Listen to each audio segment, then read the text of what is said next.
हम लोग को न पानी न गैस न बत्ती, घरों का ये हाल है। घर के आगे देखो, ये घरों का हाल है, घर के आगे। 2 दिन पहले यासीन नियाजी जो चेयरमैन है, सब यहाँ ठिया लगा के बैठे हुए थे। 6 नंबर गली में जो बिल्डिंग टूटी है उसके मसले पे आए थे, वो भी माल गए। उनको क्या यहाँ तक बैठे, उनको ये चीज़ नज़र नहीं आ रही है। यहाँ की माएँ बहनें बच्चे सब जा रहे हैं, उनको ये चीज़ें नज़र नहीं आ रही है। वोट लेने के लिए तो सब आ जाते, खड़े हो जाते। अब ये पीछे क्यों हटे हुए? मैं कहता हूँ कि चेयरमैन नाजिम माजिम सबको छोड़ दे। गौसिया मस्जिद से लेके ये मामा होटल तक मेरे साथ खाली 10 लड़के नौजवान लड़ने वाले खड़े हो जाए ना, इसकी मजाल क्या ये कच्चा गुंडी यहाँ नज़र आ जावे। इनका ये बस का काम नहीं है, ये माल खाऊ हैं सारे, पैसा कमाते हैं सारे। हम इस इलाके में रहते हैं, हमारे को तो कभी कभी इतना गुस्सा आता, मैं क्या कह रहा हूँ, अभी खुला कह रहा हूँ कि 10 बंदे खाली खड़े हो जाए, ये गंदगी हम हटा के दिखाते हैं।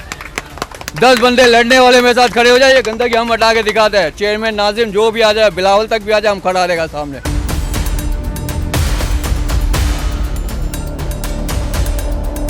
देख के चले जाते हैं। पीपल्स पार्टी के लोग आते हैं बड़े बड़े, वो भी एक हफ्ता साफ कराते हैं, फिर वो ये हाल हो जाता है।